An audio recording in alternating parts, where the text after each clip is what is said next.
ओम शांति। भगवत गीता श्लोक क्लास में आज का श्लोक है 11वें अध्याय का 37वां श्लोक, अध्याय 11 का श्लोक नंबर 37। श्लोक है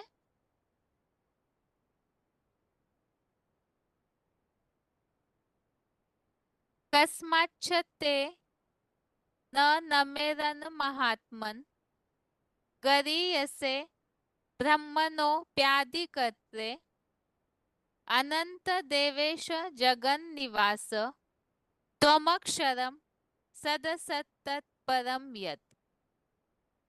श्लोक दोबारा।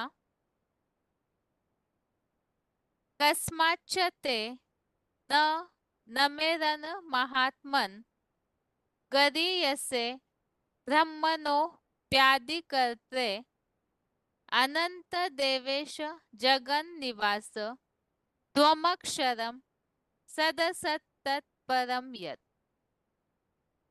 श्लोक का संधि विच्छेद है कस्मात् च ते न नमेरन महात्मन गरीयसे ब्रह्मणः अपि आदिकर्त्रे अनंत देवेश जगन्निवास त्वम अक्षरम सत् असत् तत्परम यत्। श्लोक का संधि विच्छेद दोबारा। कस्मात् च ते न नमेरन महात्मन गरीयसे ब्रह्मणः अपि आदिकर्त्रे अनंत देवेश जगन्निवास त्वम अक्षरम सत् असत् तत्परम यत्। अभी शब्दों के अर्थ है महात्मन अर्थात हे महात्मा, अनंत अर्थात अंतहीन, देवेश अर्थात देवाधिदेव, जगन निवास अर्थात हे जगत आधार, ब्रह्मणः अर्थात ब्रह्मा के, अपि अर्थात भी, आदिकर्त्रे अर्थात आदि रचनाकार, च अर्थात और, गरीयसे अर्थात सबके, जगत गुरु को, ते अर्थात वे, कस्मात अर्थात कैसे, न अर्थात नहीं, नमेरन अर्थात नमन करेंगे, न नमेरन अर्थात नमन नहीं करेंगे, सत अर्थात सत्य, असत अर्थात असत्य, तत्परम अर्थात उन दोनों से परे, यत अर्थात जो, अक्षरम अर्थात अमोघ वीर्य है, त्वम अर्थात आप हो। 11वें अध्याय के 37वें श्लोक के शब्दों के अर्थ फिर से। महात्मन अर्थात हे महात्मा, अनंत अर्थात अंतहीन, देवेश अर्थात देवाधिदेव, जगन निवास अर्थात हे जगदाधार, ब्रह्मणः अर्थात ब्रह्मा के, अपि अर्थात भी, आदिकर्त्रे अर्थात आदि रचनाकार। च अर्थात और। गरीयसे अर्थात सबके जगत गुरु को। ते अर्थात वे। कस्मात अर्थात कैसे। न अर्थात नहीं। नमेरन अर्थात नमन करेंगे। न नमेरन अर्थात नमन नहीं करेंगे। सत अर्थात सत्य। असत अर्थात असत्य। तत्परम अर्थात उन दोनों से परे। यत अर्थात जो। अक्षरम अर्थात अमोघ वीर्य है। त्वम अर्थात आप हो। अभी श्लोक का अर्थ है। हे महात्मा, अंतहीन देवाधिदेव, हे जगदाधार, ब्रह्मा के भी आदि रचनाकार और सबके जगत गुरु को वे कैसे नमन नहीं करेंगे। सत्य असत्य उन दोनों से परे जो अमोघ वीर्य है, आप हो। अभी तक के श्लोकों में भगवान ने जैसे अर्जुन ने पूछा, विकराल रूप वाले आप कौन है, भयंकर रूप वाले, इस पर भगवान ने अर्जुन को बताया, कालो अस्मि अर्थात मैं महाकाल हूँ और उठ करके खड़े हो जाओ, क्योंकि ये सब जो भी युद्ध भूमि में खड़े हैं वो तो पहले से ही मारे गए हैं। इसीलिए कल्प कल्प जो पुनरावृत्ति होती है, इस अनुसार उठ करके इन सब योद्धाओं को मारो। तो कैसे युद्ध करना है वो भी बताया, ज्ञान योग बल से और गुणराज सहन शक्ति के द्वारा। जो भी शत्रु है,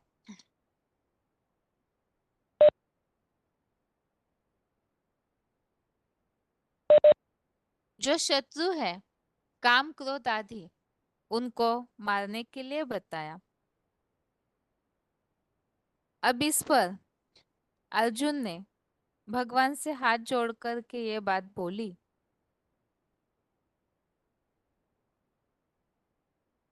कि जो भी इस सृष्टि पर जब विराट रूप प्रत्यक्ष होगा, तो जैसे 36वें श्लोक नंबर 36 में अर्जुन ने भगवान से ये बात बोली है कि आपके उत्तम जब विराट रूप प्रत्यक्ष होगा, तो कोई भक्त जैसी आत्माएं हैं, वो गुणगान करने में लगे रहेंगे, कीर्ति करेंगे, स्तुति करते रहेंगे। राक्षसी प्रवृत्ति वाली आत्माएं जो है, विराट रूप को देख करके जो आसुरी चलन वाले हैं, वो भाग खड़े होंगे। और पुरुषार्थ से जिन्होंने सफलता रूपी सिद्धि को प्राप्त किया है, तो वो हाथ जोड़ करके नम्रचित्त होकर ऐसे सिद्धों के समूह प्रणाम करते हैं। तो ये तो बताया पहचानने वाले, न पहचानने वाले और भक्तों जैसे स्तुति करने वालों की बात, राक्षस जो भागले खड़े होते हैं उनकी बात। बाकी आज के 37वें श्लोक में इसके आगे की बात बताई हुई है। एक तो भगवान की महिमा, उनका वास्तविक स्वरूप, और झुकने वालों के बारे में ये बात भगवान से अर्जुन ने कही है कि आप ही अंतहीन ऐसे देवाधिदेव है, सारे जगत के आधार भी है, ब्रह्मा के आदि रचनाकार भी आप ही है और जगत गुरु भी आप ही है। तो ये जो और धर्म वाले हैं, ये आपको कैसे नमन नहीं करेंगे, क्योंकि आप ही सत्य असत्य दोनों से भी परे अमोघ वीर्य है। इसी संबंधित क्लैरिफिकेशन वाले अर्थ में और कुछ समझाने दी हुई है। तो क्लैरिफिकेशन सहित अर्थ है, हे महात्मा, अंतहीन गुण वाले देवाधिदेव, हे जगद आधार, त्रिमूर्ति शिव, ब्रह्मा के भी आदि रचनाकार और सबके जगत गुरु को वे विदेशी विधर्मी और शक्तिशाली हिंसक कुकर्मी कैसे बुद्धि से नमन नहीं करेंगे? सत्य, असत्य, देव और दानव, उन दोनों से परे जो आप एकमात्र सदा अमोघ वीर्य है, वह आप शिव बाबा ही हो। तो इसमें अर्जुन ने भगवान से ये बात बताई है कि विदेशी विधर्मी जो ऐसी हिंसक कुकर्मी आत्माएं हैं, वो भी नमन क्यों नहीं करेंगे? अर्थात विराट रूप जब प्रत्यक्ष होगा तो उस भयंकर रूप के आगे सारी दुनिया को आकर के झुकना ही होगा। इसी बात को इस श्लोक में स्पष्ट किया है। इसके साथ भगवान के उस कर्तव्य के बारे में बताया कि ब्रह्मा के भी आदि रचनाकार है, सबके जग गुरु भी है। जो महादेव के लिए ये बात बताई हुई है, जगतम पितरम वंदे पार्वती परमेश्वर त्वमादिदेव पुरुष पुराण। तो इस आधार से वो माता पिता सगत सदगुरु भी जगत गुरु भी है। और इसी के साथ बताया हुआ है वही सत्य असत्य से परे, अर्थात देव भी नहीं है दानव भी नहीं है।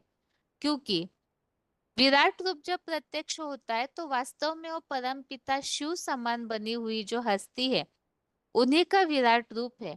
और उसी हस्ती के लिए बताया कि वो देव भी नहीं दानव भी नहीं, क्योंकि वे तो भगवान है।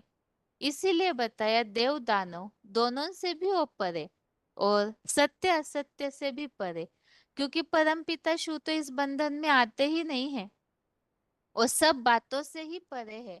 निर्गुण निराकार जिन्हें कहा जाता है तो ये एक ही है जो सदैव अमोघ वीर्य भी है, तो वो आप शिव बाबा ही हो।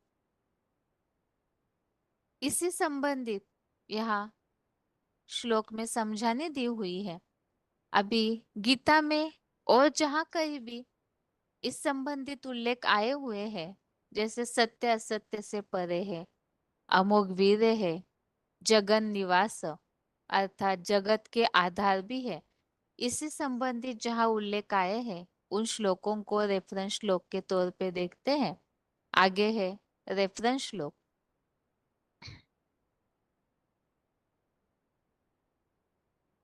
पहले है 8वें अध्याय का तीसरा, अध्याय 8 का श्लोक नंबर 3। इसमें उल्लेख आया हुआ है अक्षरम ब्रह्म अर्थात क्षरितहीन अमोघ वीर्य शिव बाबा ही परम ब्रह्म है। 9वें अध्याय का 18वां, अध्याय 9 का श्लोक नंबर 18। इसमें जगत आधार के लिए बताया है, परम आश्रय है, शरणागत वत्सल भी है।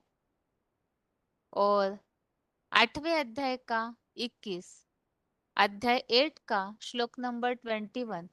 इसमें उल्लेख आया है अव्यक्त अक्षर अर्थात वो अविनाशी है, अक्षर है, विनाश नहीं होता है। आगे है 12वें अध्याय का तीसरा,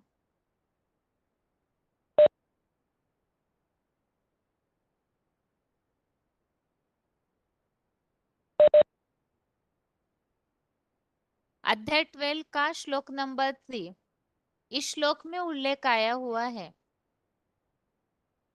अक्षरम अर्थात वो कभी भी पतित न होने वाला, जो आज के श्लोक में उल्लेख आया है अमोघ वीर्य का, उस संबंधित एक श्लोक लिया है।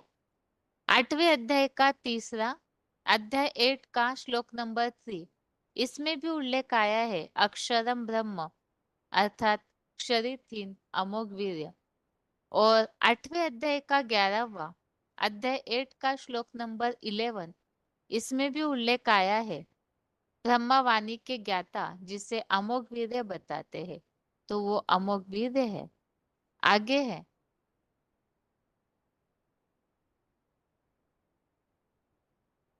15वें अध्याय का 16वां, अध्याय 15 का श्लोक नंबर 16।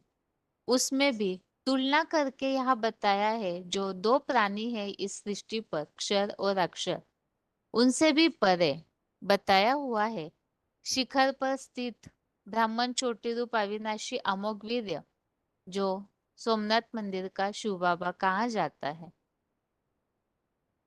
और 13वें अध्याय का 12वां अध्याय 13 का श्लोक नंबर 12, इसमें उल्लेख आया हुआ है, परम ब्रह्म परमेश्वर काल क्रमानुसार संसार में सत न असत कहा जाता है। तो वो सत और असत्य से परे है, इस हिसाब से यहाँ ये उल्लेख लिया हुआ है। और ये रेफरेंस श्लोक 11वें अध्याय के 37वें श्लोक के तो हमने यहाँ समझे। श्लोक का अर्थ मुख्य करके यही है, एक तो विराट रूप जो प्रत्यक्ष होता है वास्तव में महादेव ही कालो अस्मि महाकाल महादेव शंकर का ही गायन है। और परम पिता शिव जो शिव समान बनते हैं महादेव, उनके द्वारा ही वास्तविक ओरिजिनल विराट रूप में प्रत्यक्ष होते हैं। तो वो ब्रह्मा के रचयिता है, वही सारे जगत के आधार भी है। और इसके साथ खास बात बताई है इस श्लोक में कि जितने भी विदेशी विधर्मी आत्माएं हैं, हिंसक कुकर्म करने वाली ऐसी आत्माएं भी आकर के झुकेगी, जिसके लिए हम मुरलियों में कई बार सुनते भी है। जो मुरलियों में इस प्रकार उल्लेख आया है, धर्म पिताएं भी आकर के इस सदगुरु जगत गुरु के आगे जरूर सलामी भरेंगे। वही सबसे परे उनकी तुलना जो अमोघ वीर्य बताया, सत्य असत्य से परे बताया है, तो इस तरह की तुलना और किसी से नहीं की जा सकती। वो इतनी ऊंची हस्ती है, इसलिए उनकी महिमा इस प्रकार इस श्लोक में बताई है। अभी आगे श्लोक का उच्चारण सुनते हैं, उसके बाद पॉइंट्स।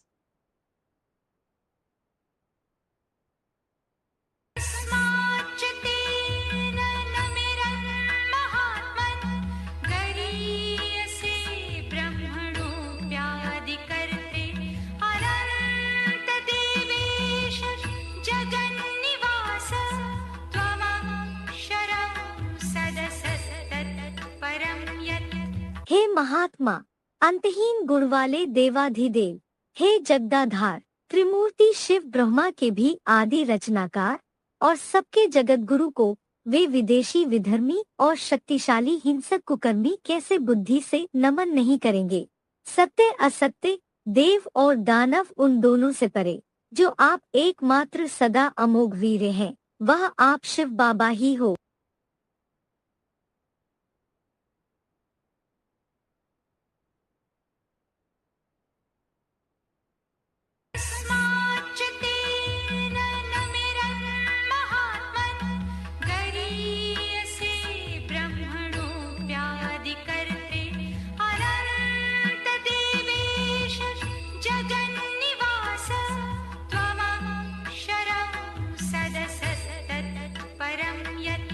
हे महात्मा, अंतहीन गुण वाले देवाधिदेव, हे जगदाधार, त्रिमूर्ति शिव ब्रह्मा के भी आदि रचनाकार और सबके जगत गुरु को वे विदेशी विधर्मी और शक्तिशाली हिंसक कुकर्मी कैसे बुद्धि से नमन नहीं करेंगे। सत्य असत्य, देव और दानव उन दोनों से परे, जो आप एकमात्र सदा अमोघ वीर हैं, वह आप शिव बाबा ही हो। अभी आगे है श्लोक संबंधित पॉइंट्स।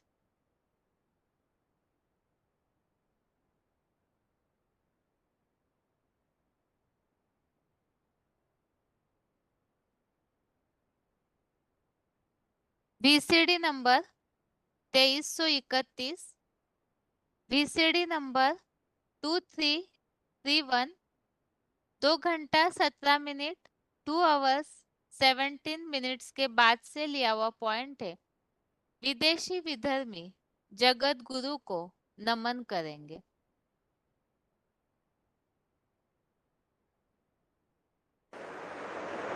इसलिए गाया हुआ है, कालों का काल महाकाल, जिसको कोई काल खा ही नहीं सकता।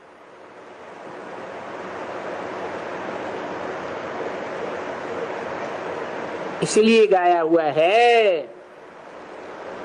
कि वो बड़े से बड़ा तीर्थ है,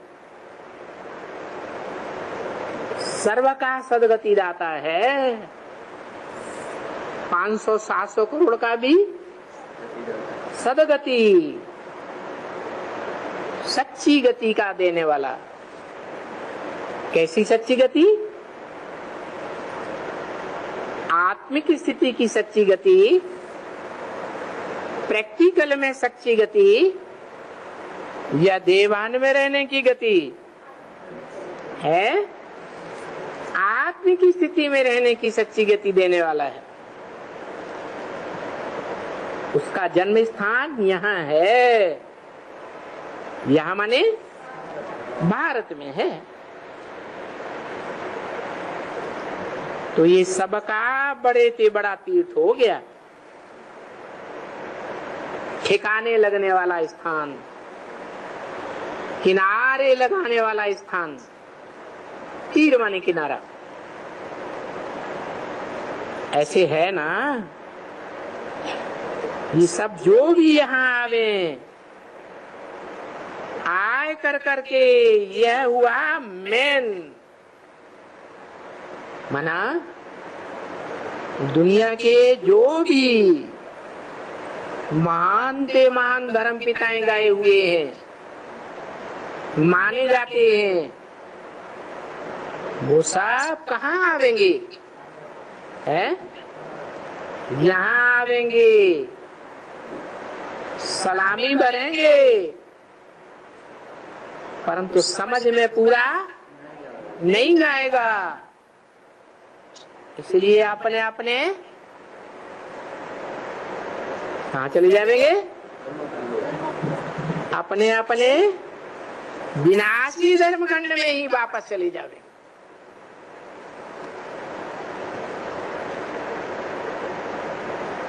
जैसे उनकी मेन होती है ना चर्च, बात कोई समझ में नहीं आती है, कोई को कोई बात समझ में नहीं आती है, तो अपने परिवार के भांतियों को इकट्ठा करके चर्चा करते हैं। क्या करते हैं? चर्चा करते हैं। तो यहाँ आवेंगे, सलामी तो भरेंगे, लेकिन वापस चले जाएंगे। फिर क्या करेंगे? वहाँ चर्च में चर्चा करेंगे। जैसे रोम में इनका पोप रहता है, तो उस रोम के चर्च को कहा जाता है मेन चर्च, जिसमें उन सबका बड़ा रहता है। जो भी चर्च होते हैं उनमें फादर्स होते हैं ना, तो उन फादर्स का सारी दुनिया में जो बड़ा मेन चर्च है रोम में,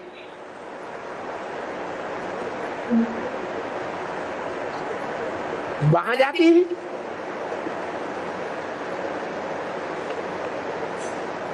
यूं तो चर्च तो बहुत होते हैं, पादरी लोग, इनका भी बहुत जगह होता है, परंतु मेन चर्च हो गई ना, तो ये है पतित पावन। कौन है? चर्च है पतित पावन। हाँ, क्या मतलब? मैंने उनका मिसाल दिया। कहाँ इकट्ठे होंगे? जो सत्य सनातन धर्म के भांति हैं, वो भी तो इकट्ठे होंगे ना, जिनको समझ में नहीं आएगा। सर्व का सदगति दाता ये है।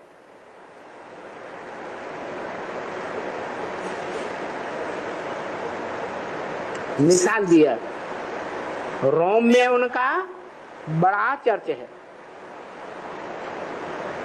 सब चर्चों में जो फादर्स होते हैं उनका मुखिया कहाँ हुआ? रोम में। तो ये जो भी हैं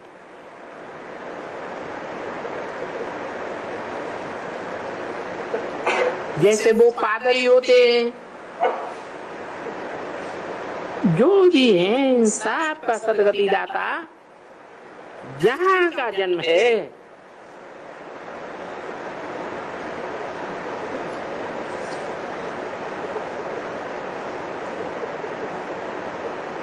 धर्म पिताओं का भी सदगति दाता कहाँ?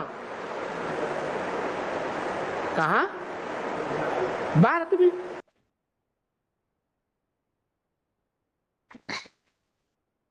अगला पॉइंट है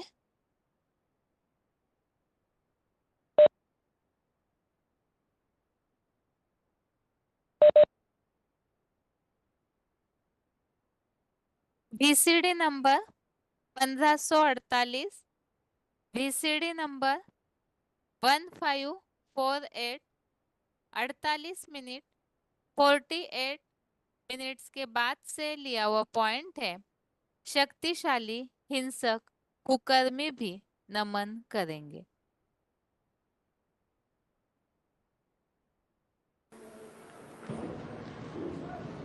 पांडव में शाखा पांडव में धर्मपिता भी आते हैं क्या? आएंगे नहीं सलामी भरने के लिए?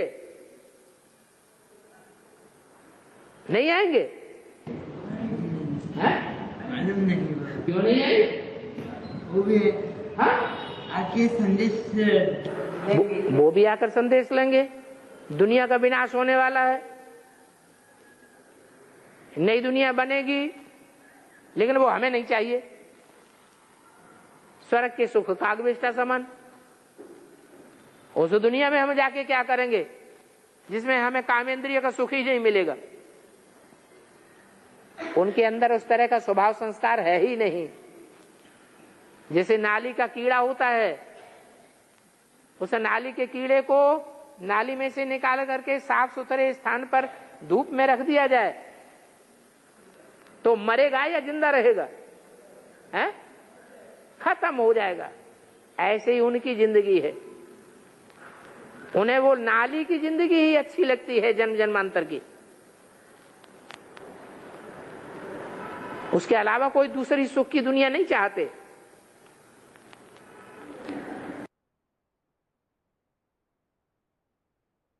अगला पॉइंट है VCD number 1185, VCD number 1185, 14 minute 14 minutes के बाद से लिया हुआ पॉइंट है। ब्रह्मा के भी आदि रचनाकार। नाम रख दिया ब्रह्मा। अर्थ क्या हुआ? अर्थ तो शास्त्रों में जो भी है काम के आधार पर अर्थ है ना। तो ब्रह्मा रचना हुआ या रचयिता हुआ? रचना है। अम्मा को रचने वाला कौन? वो कहाँ गया? और वो बाप साकार या निराकार? ब्रह्मा साकार, तो बाप भी साकार होना चाहिए। इसलिए मुरली में बोला है कि ब्रह्मा कुमारी ईश्वरी विश्वविद्यालय लिखना रंग है। क्या लिखो? प्रजापिता ब्रह्मा कुमारी ईश्वरी विश्वविद्यालय। अपना टाइटल भी ब्राह्मणों को मालूम होना चाहिए। ब्रह्मा कुमार लिखना रंग है। क्या लिखना है? प्रजापिता ब्रह्मा कुमार या ब्रह्मा कुमारी।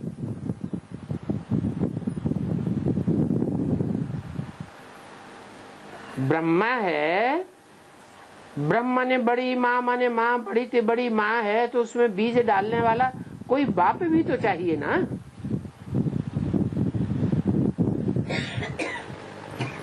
ये कहते हैं कि ब्रह्मा बाबा को साक्षात्कार हुए।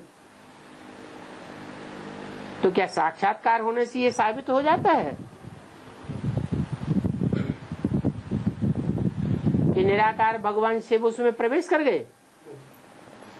साक्षात्कार तो बहुत से भक्तों को हुए, तुलसीदास को हुए, सूरदास को हुए, मीरा को हुए, रैदास को हुए, परंतु क्या उनमें भगवान प्रवेश कर गया? साक्षात्कार से प्रवेशता साबित नहीं होती है, और साबित भी हो तो फिर उन्हें भटकने की क्या दरकार?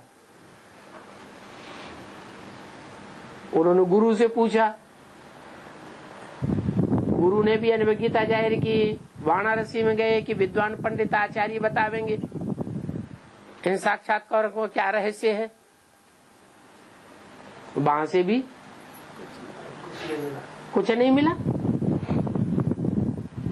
आखिरी इन उनकी विद्वान पंडित आचार्यों से श्रद्धा हट गई और वो दादा लेखराज ब्रह्मा अपने जीवन के अनुभव के आधार पर जिस व्यक्ति को उन्होंने सबसे ज्यादा होशियार समझा, अनुभवी जाना और दुनिया का सबसे सच्चा और ईमानदार व्यक्ति जाना, माना, वहां कलकत्ते में अपनी साझीदार के पास पहुंचे।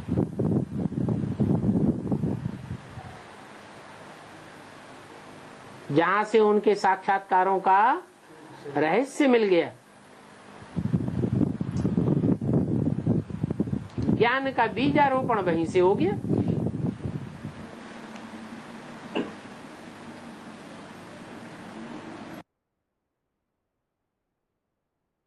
आगे है वार्तालाप number 649, discussion number 649, 32 minute 32 minutes के बाद से लिया हुआ पॉइंट है। शिव बाबा देव और दानव से परे है। शिव बाबा न मनुष्य है, न देवता है, न राक्षस है, वो तो भगवान है। और कैसा भगवान आत्मा है, उसको कोई मान मर्तबे की दरकार नहीं। वही भी बातें 70 साल पहले भी सुनाता रहा, वही बातें अभी भी सुना रहा है। उसको कभी गुस्सा ही नहीं आता कि बच्चे मेरी बात ही नहीं मानते। नहीं, आज के मनुष्यों को तो कितना क्रोध आ जाए है। 70 साल से मैं बताता चला आ रहा हूँ, मेरी बात नहीं मानते। मनुष्य आत्माएं, देव आत्माएं मान मर्तबा चाहती। अगला पॉइंट है वार्तालाप number 295, discussion number 295, 4 minute 4 minutes के बाद से लिया हुआ पॉइंट है। एकमात्र सदा अमोघ वीर्य। आप शिव बाबा ही हो। फोन अनम्यूट है। हाँ जी, शंकर को अमूर वीक दिखाते हैं शास्त्र में। एक गर्भ को स्पीति भी दिखाते हैं, स्पीति चित्र में दिखाते हैं विश्व। हाँ, और अमोघ वीर दिखाते हैं। अमोघ वीर माना उनकी शक्ति क्षीण नहीं होती है, बताया। हाँ जी।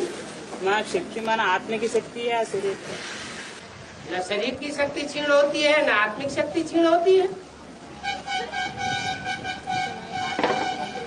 शरीर में क्षीणता आवेगी तो आत्मा में भी क्षीणता आएगी।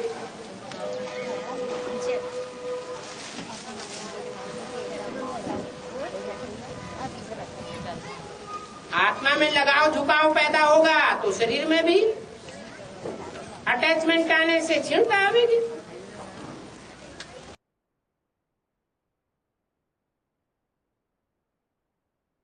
अगला पॉइंट है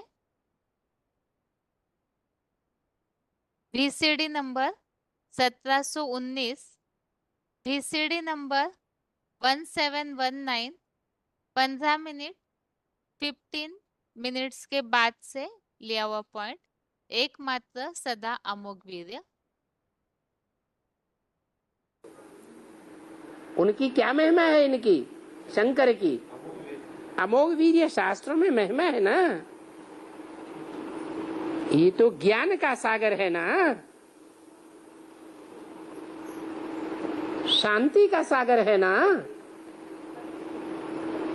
एवर पावन है ना। एवर का मतलब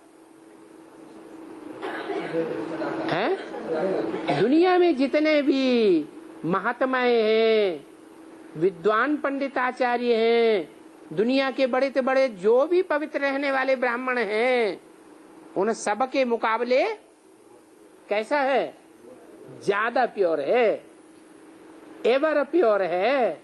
माने उनसे बढ़कर के प्योर है या उनकी समानता में है? एवर प्योर है।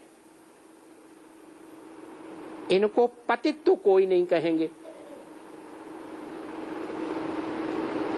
कहेंगे हैं? इनको पतित तो कोई नहीं शास्त्रों में कहेंगे, शास्त्रों में भी नहीं कहेंगे। और आगे चल कर के जब प्रत्यक्षता होगी तो भी कोई इनको पतित नहीं कहेंगे। इनकी तो महिमा ही अलग है। कौन बोल रहा है? बोलने वाला कौन है? कौन आत्मा है? शिव बाप बोल रहे। इस तरह से 11वें अध्याय के 37वें श्लोक संबंधित पॉइंट्स हमने समझे हैं। और इस श्लोक में मुख्य बात यही समझी है, ब्रह्मा के भी आदि रचनाकार है, वही सारे जगत के आधार है। और ऐसे जो महाकाल है उनके सामने आगे चलकर के जितने भी विदेशी विधर्मी धर्म पिताएं हैं वो भी आकर के झुकेंगे, सलामी भरेंगे। और वही शिव बाबा एकमात्र अमोघ वीर्य और सत्य असत्य से परे, देव दानव से भी परे, क्योंकि वो सदैव भगवान है, सदैव ही इन सब स्थितियों से परे है। अभी आगे है रिवीजन।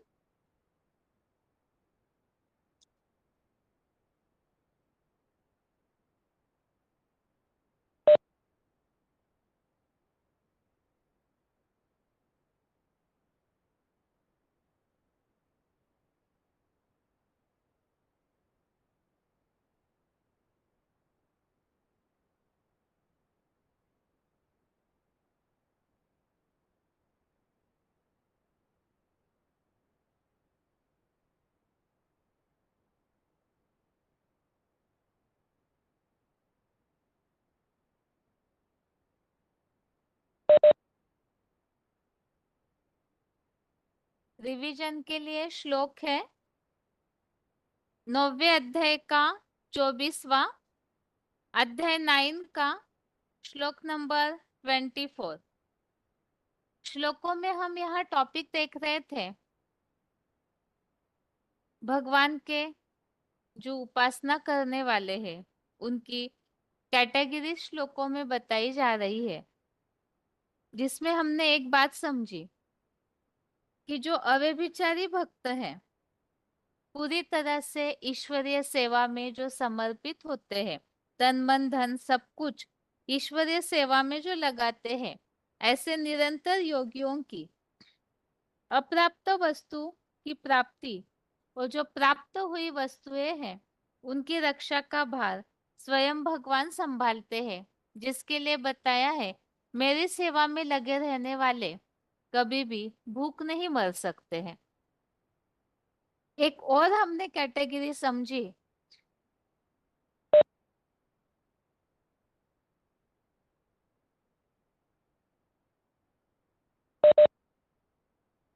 एक और जो भक्तों का प्रकार हमने समझा, जिसमें बताया है कि ऐसी आत्माएं भी है जो गीता विधान, जो एडवांस ज्ञान का सच्ची गीता विधान है उसके रहित होकर के कार्य करते हैं, लेकिन वो इनडायरेक्टली जैसे देवी देवताओं की भक्ति करते हैं, तो उनके लिए बताया वो भी अप्रत्यक्ष रीति से मेरे ज्योतिर्लिंग स्वरूप की ही यजन करते हैं।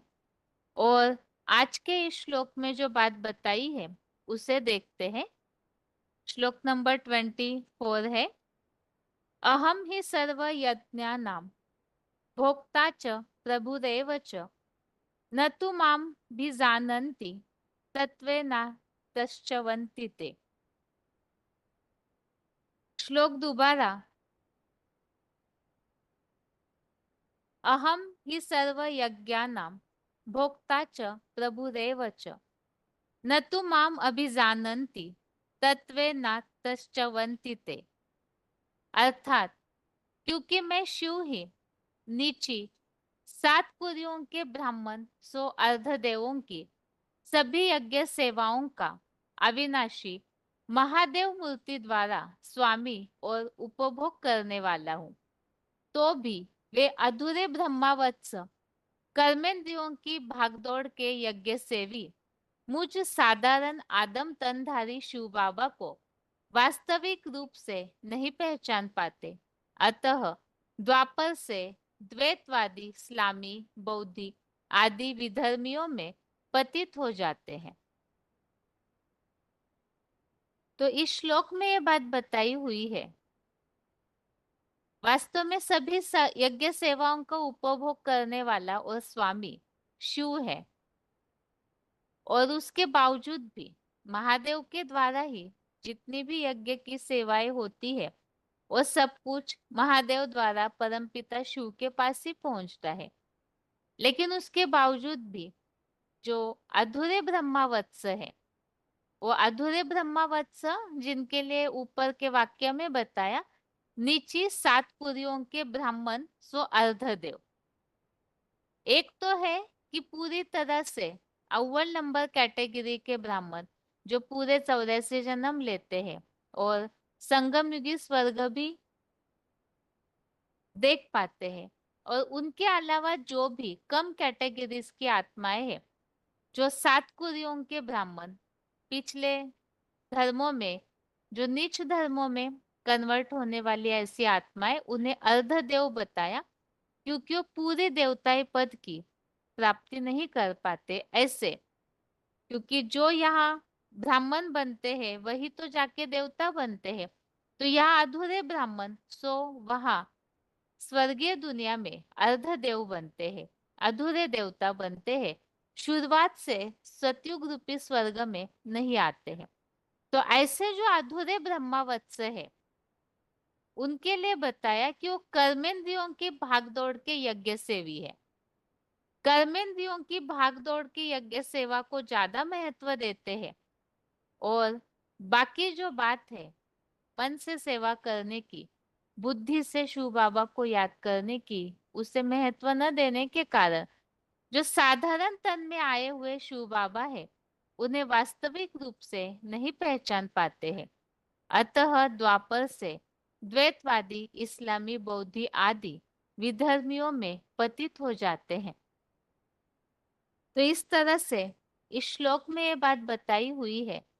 अर्धदेव अधूरे ब्राह्मणों की तरीका या उनकी प्राप्ति के बारे में, उनके जो भी कर्म है संगम युगी उनके बारे में बताया कि ऐसी आत्माएं जो है वो भगवान के वास्तविक स्वरूप को नहीं पहचानते, कर्मेंद्रियों की सेवा को महत्व देते हैं। अब कर्मेंद्रिया जो है वो तो नीचे गिराने वाली है, तो ऐसी आत्माएं जाकर के विधर्मियों में पतित हो जाते हैं। तो इसी तरह से इसी श्लोक में जो उल्लेख आया है, एक तो जो अधूरे ब्राह्मण है, अधूरे ब्रह्मावत्स, वो जो भी यज्ञ सेवाएं की जाती है वो भगवान तक कैसे पहुंचती है वो जानते नहीं है। अर्थात महादेव के द्वारा परमपिता शिव ही यज्ञ का स्वामी है, इस बात को नहीं जानते हैं। तो इस कारण से जो साधारण तन में आए हुए शिव बाबा है उन्हें पहचान नहीं पाते हैं। ऐसे अधूरे ब्रह्मावत्स कर्मेंद्रियों की यज्ञ सेवा को महत्व देते, कर्मेंद्रिया तो नीचे गिराने वाली है, मन बुद्धि की शक्ति तो ऊंचा उठाती है, जैसे भगवान से बुद्धि योग लगाते हैं। लेकिन यहाँ उत्तरी सेवा का स्वर्ग की स्थापना का तरीका न पता होने के कारण कर्मेंद्रियों को महत्व देते तो ऐसी आत्माएं पतित हो जाती हैं। इससे संबंधित जहाँ भगवान को न पहचानने की बात का उल्लेख है, इसके लिए ही यहाँ 9वें अध्याय का 11वां अध्याय 9 का श्लोक नंबर 11 आया हुआ है। मूर्ख लोग अर्जुन आदम के साधारण मानवीय मुकर्रर शरीर का आधार लेने वाले मुझ प्राणियों के महेश्वर शिव बाप के व्यक्त स्वरूप आदम की अवज्ञा करते हैं। अगला है रेफरेंस श्लोक।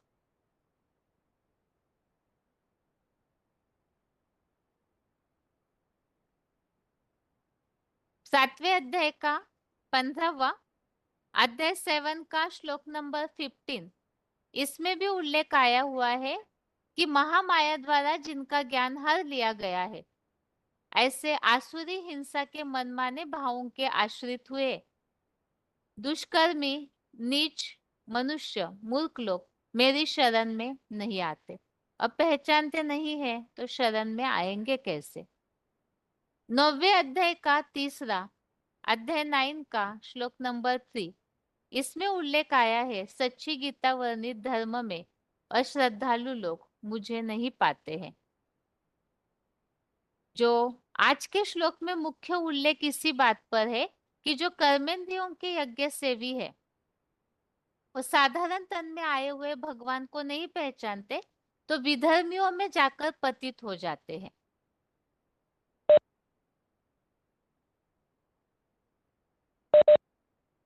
और ऐसे विधर्मियों में जो पतित हो जाते हैं उनके बारे में यहाँ बताया माया द्वारा उनका ज्ञान हर लिया गया है, क्योंकि कर्मेंद्रियों के यज्ञ सेवी होते हैं जो आज के श्लोक में उल्लेख है। तो वो लोग भगवान की शरण में नहीं आते, मतलब पहचानते नहीं है। 9वें अध्याय के 3 श्लोक में ये बात बताई है कि जो धर्म में अश्रद्धालु है, तो सच्चा धर्म जो हमने बेसिक कोर्स में भी समझा है, सच्चा धर्म एक ही है, भगवान के एक व्यापी स्वरूप को जानकर वह अपनी मन बुद्धि को टिकाना, एकाग्र करना। अब ऐसे धर्म के प्रति जो अश्रद्धालु है, ऐसे विदेशी विधर्मी मुझे न पाकर के मृत्यु लोकीय कृष्ण गति वाले अज्ञान अंधकार युक्त मोह अंधकार में हिंसक राक्षसों के दक्षिणायन मार्ग में नरक लोक में पुनः लौट जाते हैं। और 16वें अध्याय का 26 अध्याय 16 का श्लोक नंबर 20। इस श्लोक में उल्लेख आया है कि जन्म जन्म आसुरी योनि को प्राप्त हुए मूर्ख लोग मुझको कभी न पाकर अधम गति को पाते हैं। तो भगवान को न पहचानने वाले ही इस तरह से विधर्मियों में जाकर पतित हो जाते हैं। ये 9वें अध्याय के 24वें श्लोक संबंधित रेफरेंस श्लोक हमने समझे। अभी आगे है इस श्लोक संबंधित पॉइंट्स।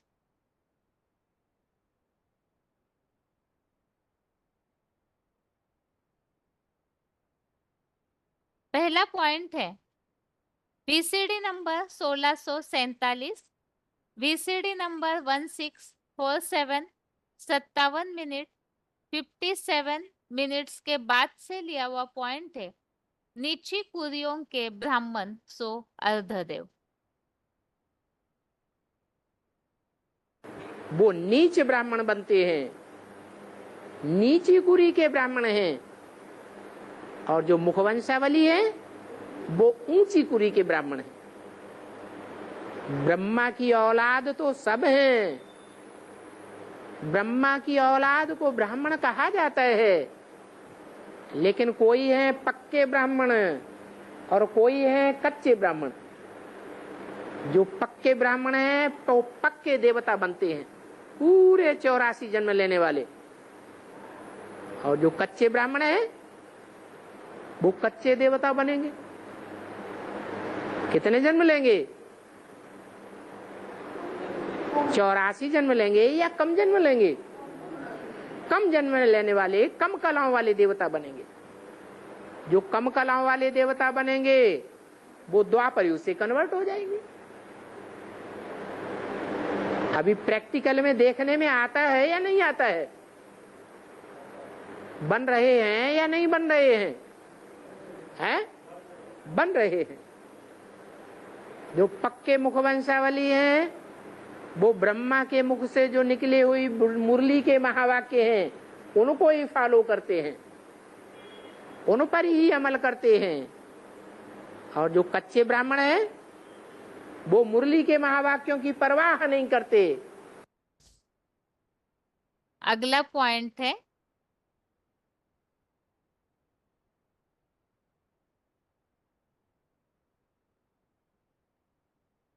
शिव ही सभी यज्ञ सेवाओं अविनाशी महादेव मूर्ति द्वारा स्वामी और उपभोग करने वाला है।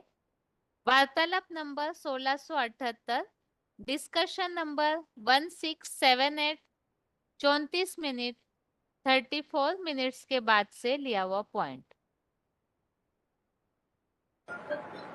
यज्ञ में सारी दुनिया स्वाहा होगी या थोड़े ही स्वाहा होंगे? है सारी दुनिया स्वाहा होगी। तो सारी दुनिया की आहुति लगेगी तो कोई तो यज्ञ का अधिष्ठाता होगा, होगा या नहीं होगा? कौन होगा? अरे सारी दुनिया के विनाश होने तक इस ज्ञान यज्ञ का अधिष्ठाता जिसमें सारी दुनिया की आहुति पड़ेगी वो कौन होगा? अरे शिव बाबा होगा। है महादेव। महादेव न कहे, वो संपूर्ण रूप है प्रजापिता, जिसके लिए बोला कि अंत तक इस सृष्टि पर कायम रहेगा। अगला पॉइंट है VCD number 1920, VCD number 1920, 33 minute 33 minutes के बाद से लिया हुआ पॉइंट है। अधूरे ब्रह्मावत्स कर्मेंद्रियों की भाग दौड़ के यज्ञ सेवी। तो ये वेद, उन वेदों के आधार पर बनाए गए मोटे मोटे ग्रंथ शास्त्र, कौन कौन से ग्रंथ शास्त्र? नीचे की दुनिया के ग्रंथ शास्त्र कौन कौन से हैं? है वो तो बाहर की दुनिया के है। जो मोटे मोटे ग्रंथ शास्त्र हैं, एक अद्भुत जीवन कहानी महाभारत लिखा है। जो भी यज्ञ करते हैं, क्या यज्ञ करते हैं? बड़ी बड़ी प्रदर्शनियां लगाते हैं, मेले मलाखड़े करते हैं, कॉन्फ्रेंस करते हैं, बड़ी भाग दौड़ करते हैं। ये यज्ञ सेवा करते हैं या नहीं करते हैं? हैं? करते हैं। तप करते हैं। कैसा तप?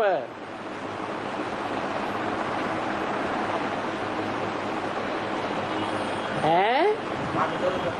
नहीं, जबरियन याद में बैठ जाते हैं, हठ योग करते हैं, दान करते हैं। दान किसको करना चाहिए? है? पवित्र ब्राह्मणों को दान किया जाता है, अपवित्र को दान नहीं करना होता है। अपवित्र को दान करेंगे तो क्या करेगा? है? अपवित्रता में धन बहा देगा। ये दान पुण्य तप वगैरह ये सब उनकी भक्ति मार्ग की सामग्री है। अगला पॉइंट है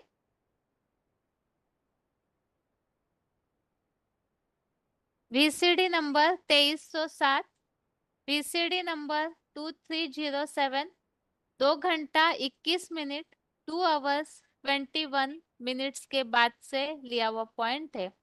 अधूरे ब्रह्मावत्स कर्मेंद्रियों की भागदौड़ के यज्ञ सेवी साधारण तनधारी शिव बाबा के वास्तविक रूप को नहीं पहचान पाते।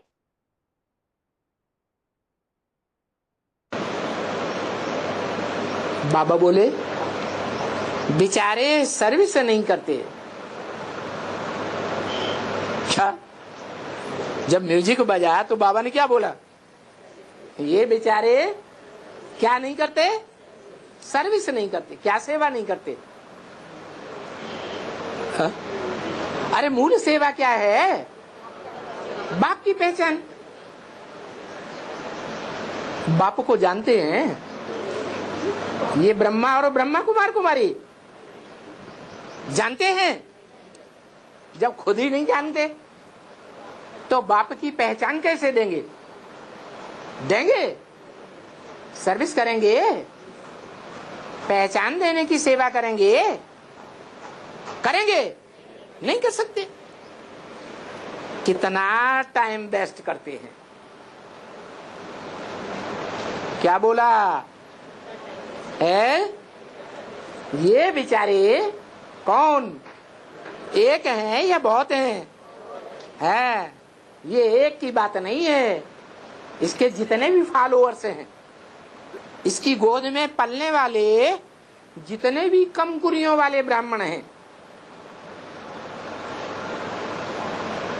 9 धर्म है ना। 9 धर्मों में 9 कुरियों के ब्राह्मण हैं जो संगम में तैयार होते हैं। उनमें से अव्वल नंबर कुरी को छोड़ करके सारे ही कुरियों के ब्राह्मण इनकी गोद में खेलते हैं।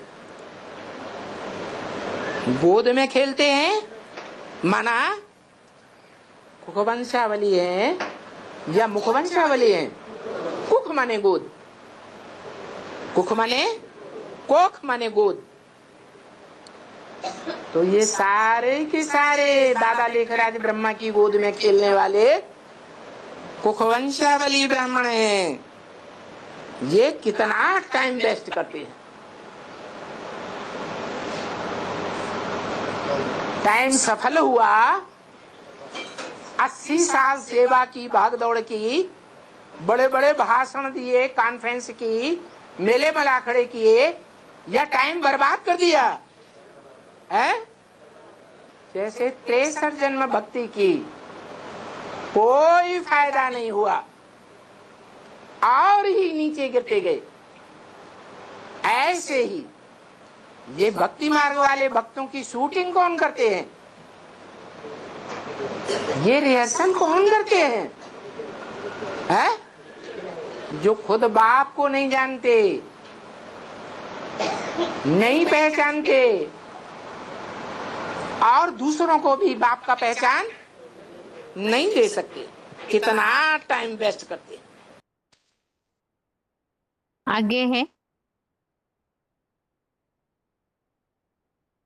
बीसीडी नंबर 2342, बीसीडी नंबर 2342, 2 घंटा 19 मिनट 2 आवर्स 19 मिनट्स के बाद से लिया हुआ पॉइंट है।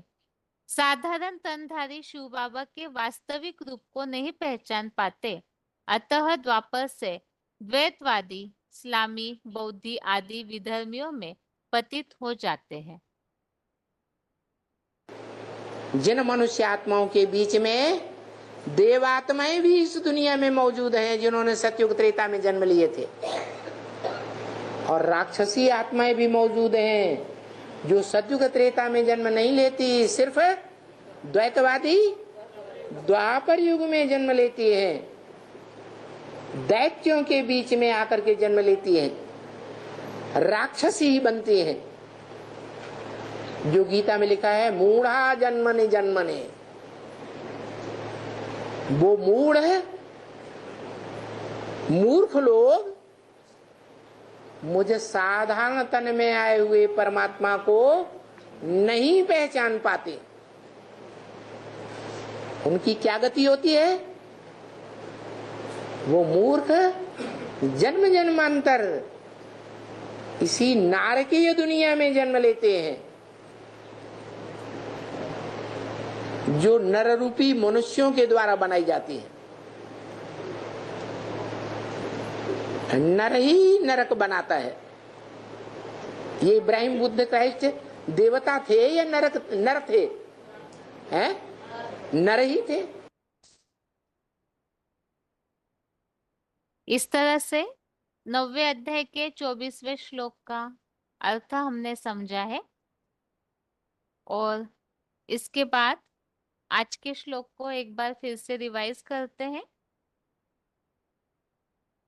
11वें अध्याय का 37, अध्याय 11 का श्लोक नंबर 37 है। कस्माच्च ते न नमेरन महात्मन करीयसे ब्रह्मणोऽप्यादिकर्त्रे अनंत देवेश जगन निवास त्वमक्षरम सदा सत तत्परम यत्। अर्थात हे महात्मा, अंतहीन गुण वाले देवाधिदेव, हे जगद आधार, त्रिमूर्ति शिव, ब्रह्मा के भी आदि रचनाकार और सबके जगत गुरु को वे विदेशी विधर्मी और शक्तिशाली हिंसक कुकर्मी कैसे बुद्धि से नमन नहीं करेंगे।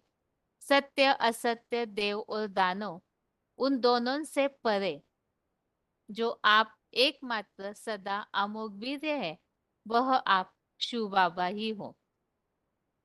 तो इस श्लोक में हमने अभी अभी समझा है पॉइंट्स के आधार से, वास्तव में परमपिता शिव जो महादेव के द्वारा ही सारे जगत का आधार बनते हैं, अंतहीन गुण वाले अनंत वही है जिसके लिए हमने समझा था सारी सृष्टि का आदि और अंत करने वाले भी वही है। ब्रह्मा के भी आदि रचनाकार है, सबके जगत गुरु भी वही है। तो ऐसे जो रचनाकार है, सारे सृष्टि के जगत गुरु सदगुरु है, तो उनके सामने आकर के सारे ही विदेशी विधर्मी धर्मों के धर्म पिताएं भी सलामी जरूर भरेंगे। और वही शिव बाबा ही एकमात्र सदा अमोघ वीर है, अर्थात सदैव एवर प्योर। ये शंकर की ही महिमा है। तो परमपिता शिव समान शंकर बनते हैं तो बिल्कुल एवर प्योर की स्थिति में पहुंच जाते हैं। ये इस श्लोक का अर्थ हमने समझा, जो इसके पिछले श्लोक से संबंधित है कि कोई तो भक्त है जो कीर्तिगान स्तुति करने में विराट रूप को देखते हुए लगे रहेंगे। राक्षस पीछे भागेंगे क्योंकि वो आसुरी चलन वाले होते हैं। और पुरुषार्थ प्राप्त जो सिद्धों के समूह है, पुरुषार्थ में जिन्होंने सफलता प्राप्त की है, ऐसे सिद्धों के समूह नम्रचित्त होकर के प्रणाम करेंगे, सामने खड़े रह पाएंगे। और जो धर्म पिताएं हैं वो आकर के सलामी भरेंगे। लेकिन स्वर्ग का सुख तो उन्होंने कभी देखा ही नहीं, उतना पुरुषार्थ उन्होंने किया नहीं, तो बस सलामी भरेंगे, पीछे लौट जाएंगे। लेकिन स्वर्ग के सुख की जो अनुभूति या प्राप्ति उन्हें करनी चाहिए, वो उन्हें नहीं मिल पाएगी। इसी श्लोक संबंधित कुछ रेफरेंस श्लोक हमने समझे थे। जो श्लोक में उल्लेख आया है अमोघ वीर्य का, इसके लिए 8वें अध्याय का 3रा अध्याय 8 का श्लोक नंबर 3, इसमें उल्लेख है क्षरितहीन अमोघ वीर्य शिव बाबा परम ब्रह्म है। 9वें अध्याय का 18वां अध्याय 9 का 18, इसमें उल्लेख आया हुआ है वो परम आश्रय है, जगत आधार है और शरणागत वत्सल भी है, अव्ययम अर्थात अविनाशी बीज भी है। 8वें अध्याय का 21 अध्याय 8 का 21 नंबर श्लोक, इसमें उल्लेख आया है अप्रगट और अविनाशी। आगे है